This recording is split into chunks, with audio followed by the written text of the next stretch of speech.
Ukwethulwa kwalomjovo iLenacapavir kusho igxathu elikhulu elithathwa yiNingizimu Afrika ekulweni nokusabalala kwegciwane lesandulela ngculazi nengculazi uqobo. It reduces the barriers to adherence because sometimes when you have to be taking the pills every day, you sometimes forget. Umengameli wezwe uthi ukufika kwalomjovo akusho ukuthi abantu sekuzomela baziphathe budedengu, kumqoka ukuthi bazivikele. Ukuze iHIV ingabe ingozi kithi, kufanele ukuthi thina ngokwethu singabantu siziphathe ngendlela efanele.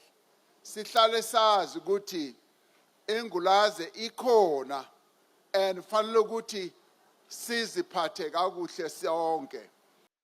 Ungqongqoshe wezempilo uDokotela Aaron Motsoaledi uthi uma kwenzeka kuba nosomabhizinisi abangakwazi ukukhiqiza lomjovo kulelizwe, iNingizimu Afrika ingagcina isizikhiqizela ngokwayo.